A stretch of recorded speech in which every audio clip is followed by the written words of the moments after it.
Good morning, Cain. I'm Chaplain Daniel. I'm just doing my rounds. How are you doing today? How am I doing? I'm doing great. They put me on hospice yesterday, which means I'm finally dying. In less than 6 months I'll be free of this cursed existence. It sounds like you are looking forward to death. Most people I know are scared of it. I'm not afraid. It won't be the first time I meet my maker. Can you help me understand that? You're a chaplain. Don't tell me you never studied the Bible. It's very rare that one gets to meet one of the biblical characters in person. I wonder if you could relate your story from your perspective? I lost my cool and killed my brother in a jealous fit. I was young and had my whole life ahead of me. I begged God to spare me. He was too compassionate. Not only did he forgive me, but he protected me from coming to any harm by signing his name on my forehead. Sometimes I wish God would have just ended it for me back then. Instead, I've had to live with the guilt for all these years. You know, as I listen to your story I sense that you're feeling hopeless. Look. Wherever I go, people treat me like I'm some sort of Hitler. Even the nurses here treat me with contempt. Like I haven't suffered enough already. All my life I just wanted to forget the whole episode and start afresh. I feel like I've spent my whole life on the run, trying to find a place of acceptance. A place where people haven't read about me in the Bible. It sounds as though Jonah wasn't the only one to have tried to escape to a place where people hadn't heard about God. Jonah was lucky.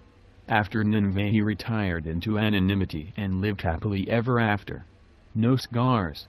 I've been living this hell for almost 6 millennia. I can't even imagine what it must feel like to be judged on that one fleeting action for an eternity. It's like living an eternal Yom Kippur, except that I'm being judged by man long after God has buried the hatchet, excuse the pun. If I were in your shoes, I'd still be angry at God for branding me in a way that constantly reminded me of a past that I wanted to forget, and making me a fugitive. I'm not angry with God. I'm angry at my parents. I couldn't have killed Abel if it wasn't for them bringing the possibility of death into the world. I'm wondering if you feel abandoned by them?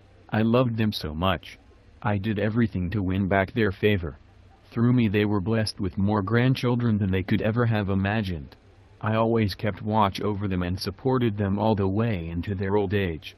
If God could forgive them, why couldn't they show me a little forgiveness, even a century or two later? It sounds as though you feel betrayed. I'm feeling tired. That's okay. Before I go, I wonder if I might have the privilege of praying with you. What would you like to focus on in the prayer? Making an easy transition to the next world and erasing my mark from this one. Okay. I'm going to take a deep breath before we start, and I invite you to join me. El Mim, O compassionate God. I am here with Cain. He feels like he is living an eternal Yom Kippur and is waiting for that final blast of the shofar to feel redeemed. Please show him your mercy by accepting his efforts and prayers to be reconciled with his parents and brother. Enable him to feel their embrace together with yours. Let us now say together, Amen. Amen.